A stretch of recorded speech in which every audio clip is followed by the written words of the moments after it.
Okay, so that's the protest that happened. That's how the uprising went ahead. Now, the main thing we need to focus on is what is actually the result here. So I said it seemed positive. We've obviously got the new government. We've released political prisoners. We have Naj as our prime minister. And up to this point, we need to kind of wait and see what the Soviet Union are going to do as a result. Are they going to let it happen, or are they going to do something to stop this from going ahead? In the first instance, between the 29th and 31st of October, the Soviets withdraw all of their troops from Budapest. This is seen as a huge victory, and you can see the party behind me, essentially the happiness, the patriotism, the Hungarian flag is flying, we've won, they're leaving. For a smaller nation to be able to achieve that against this very dominant and powerful USSR in Eastern Europe is really, really impressive. And it does really show at this point kind of Khrushchev's approach for this more peaceful route of coexistence. So the Soviet troops are withdrawn and it's seen as a victory. At this point, however, this is where the protesters, I guess, make their fatal mistake. And rather than, I guess, being satisfied with what they had achieved, they want more. Now, I'm not saying that it's right or wrong that they want more. Of course, they're an independent country and they should be able to govern their country in completely the way they want. But at this point, I guess the Soviets feel, we gave you a little bit and now you are taking, and it's gone too far. So the protesters basically call for greater reforms, and they call for Hungary to withdraw from the Warsaw Pact. Very, very quickly, Hungary embraces democracy. We have the formation of new political parties. We have the release of political prisoners, and the press is given freedom, so censorship is removed. Naj even goes as far as to reject communism, and on the 1st of November, he announces Hungary to be an independent and neutral country, and he withdraws from the Warsaw Pact. Now, that is arguably his big mistake, because this becomes a major flashpoint. How is the Soviet Union going to deal with this and react? It's really telling for the future and for other countries inside the Iron Curtain if they allow Hungary to withdraw themselves from the Warsaw Pact. And Khrushchev's been put in a very awkward position because he's used peaceful coexistence. He wants to go forward into the world more peacefully with the rest of the world, with the USA and with other countries. He doesn't want to be seen as aggressive, I guess, as past leaders of the Soviet Union have been. However, if he allows Hungary to just get away with it and leave the Warsaw Pact, what's to stop all the other countries who are a part of it doing the same thing? Now, we know that the Soviet Union uses the Warsaw Pact kind of for their own means, and most of these countries are quite forcefully kind of pressured to remain inside of it. So it's kind of a moment where it's very telling. I guess we could compare it to Brexit a little bit.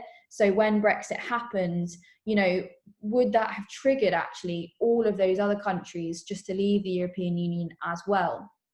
And when Brexit occurred, there became a kind of alternative campaign in France called Frexit. And these were people in France who were saying, well, actually, Britain's left, what we might as well leave. And lots of people realizing what's the value of this.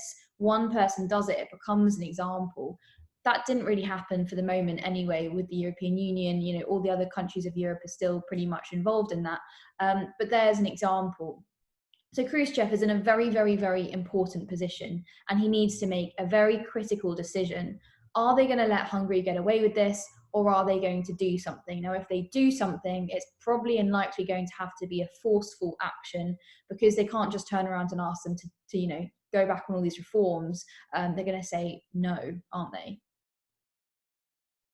Okay, so I'm just going to kind of summarize this position for you once more with some notes on the board, and also just kind of go a little bit further. So he talks about how, it's a really important moment for the Iron Curtain, that Khrushchev has obviously given his peaceful coexistence speech, and that the Warsaw Pact may fall apart essentially if nothing is done about this. Now, very briefly, America is also in a position right now where it needs to decide what to do.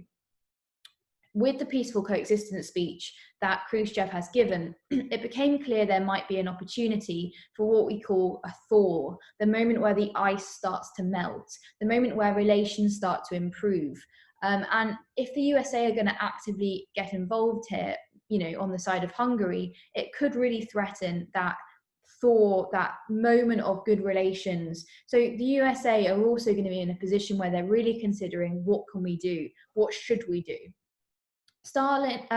Khrushchev gave this peaceful coexistence speech, and he criticized Stalin. Now, when he did this, he left a lot of the leaders of these Eastern European satellite states, these countries within the sphere of influence, these countries in the Warsaw Pact, he left them in very vulnerable positions, because lots of people like Rakowski in Hungary have their entire position, because of Stalin, and they owe their entire rise to power to Stalin, essentially, and his older style of leadership. So when he made this speech, and when he kind of allowed Poland, and when he allowed Hungary some concessions, he's putting these men in very difficult positions, very vulnerable positions, because he's very much going against the style of leadership that Stalin had very much stood for. Now, he doesn't want to immediately use force against Poland and Hungary. He knows he's going to have to compromise, and allow them to kind of have their own version of communism, but he wants to do that while keeping them inside the Warsaw Pact. You can have some concessions, you can have a level of independence, but you have to remember there's a limit to all of this, and you need to stay in the Warsaw Pact.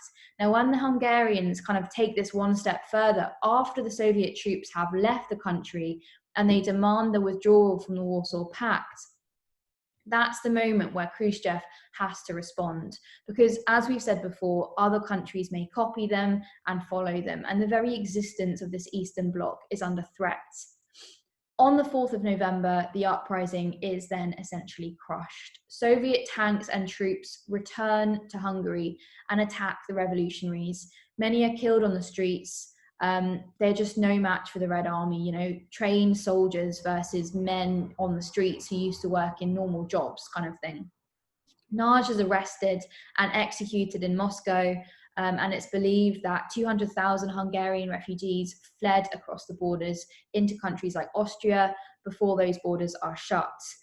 This shows us that no matter what Khrushchev says about peaceful coexistence, he will be as brutal as anyone else, as Stalin before him, in terms of opposition, and he will not tolerate opposition to the Warsaw Pact. This is an example to the rest of the Eastern Bloc. Don't you dare try to leave, or this is what will happen. Okay, so we've looked at the USSR's reaction. Now we need to look at America. Now, throughout this whole thing, America doesn't really make much official comment. Many people believed, including the Hungarians themselves, that the Truman Doctrine and the policy of containment would push America to help them. And most of them were kind of waiting, thinking, America are going to come to our aid, they're going to help us out, they're going to send us soldiers, it's going to be great. But Eisenhower is actually really clear that American involvement is just not an option. He very publicly shows that he feels for Hungary. He makes a particular quotation. He says, "I feel with the Hungarian people," but Hungary is very much in the Soviet sphere of influence, and we made a commitment to contain communism from growing beyond that. We never made a commitment to turning back those countries that already went to communism. So for Eisenhower, he's very clear about the fact that Hungary is not a country where they have really any right or any responsibility to do anything about. So he worries that if they were to interfere, it would be seen as a direct attack on Soviet security. This leads to the feeling that many people feel that they were completely betrayed by America. As you can understand, you can understand how these, people on the streets fighting for their own independence, thinking we're being oppressed here, in it the same way as many people were oppressed by the Germans during the war. You rushed to help everyone, and now nobody's helping us. But a key question we need to think about is, why did they not get involved? Okay, so there are many reasons why America don't get involved at this point.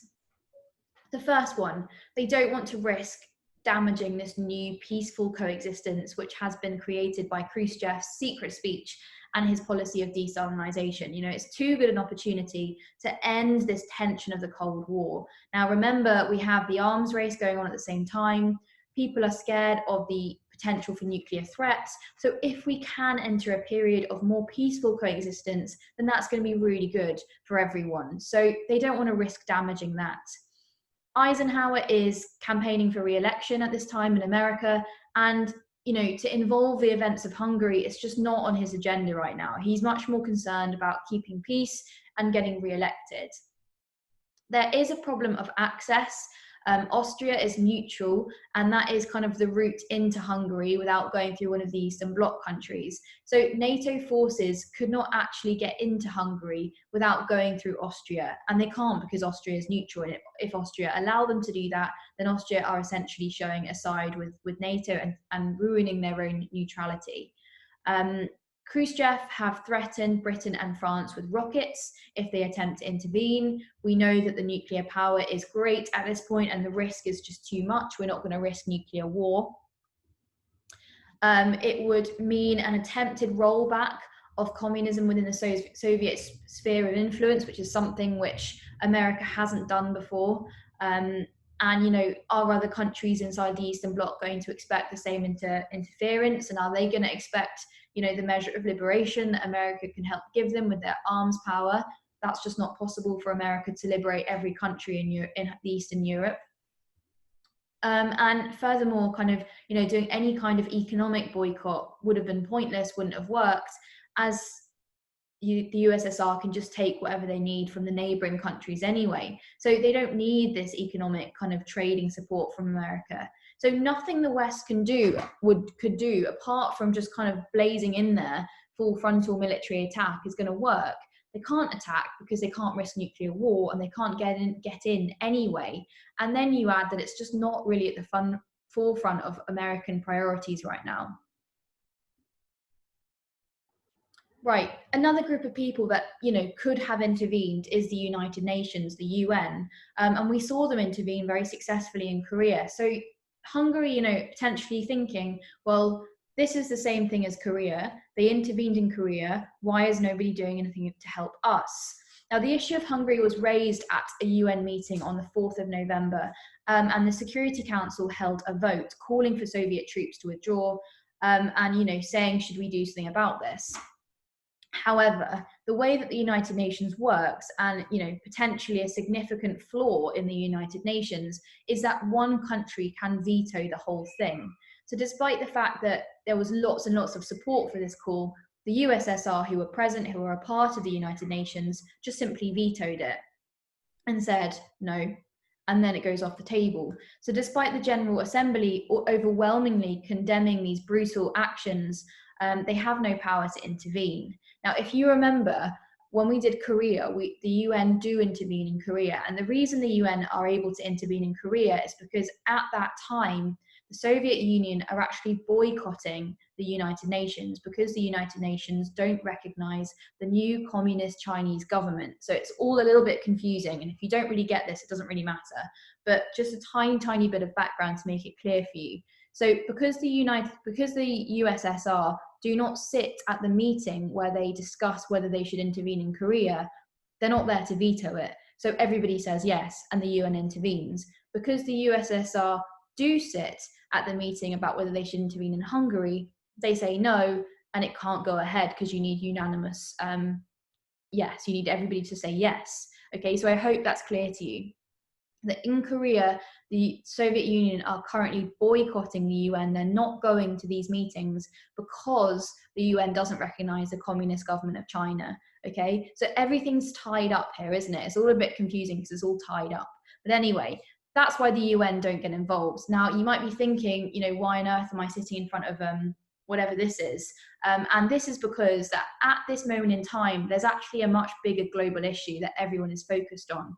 And that is the Suez Canal crisis, which involves Egypt, Israel, Britain, and France. I'm not going to go into it. We don't need to know what happens. If you're curious, you can give it a little research. But basically, this is a much more pressing concern to the UN and to these countries, Britain and France in particular.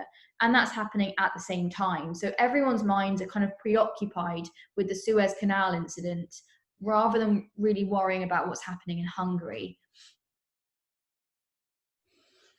Okay, so that's pretty much everything. Background, what happened? What did the uprising, the protesters want? How did the Soviets react? How does America react? How does the world react? So finally, I guess the only thing we really have left to think about is, what does it show, and does it change anything? Well, it shows that East-West relations are still actually very bitter, and they do get worse after this moment. And it's evidence that despite Stalin's death, the USSR are determined to keep a firm grip over Eastern Europe. So we shouldn't be expecting any significant changes from Khrushchev and his peaceful coexistence speech. Actually, things are going to remain the same. It shows how powerless the West are in terms of influencing events in Eastern Europe. And it shows that despite Khrushchev's commitment to peaceful coexistence, that it does not mean he will sacrifice communism in any way, and he will keep control at any cost. It shows fundamentally that going into the 50s, that this relationship is still very, very tense, and that we should not be expecting any significant thaw that we thought might have happened. That actually this Cold War is still very real, and that the USSR are still prepared to be a very dominant, intrusive force in containing communism across the world.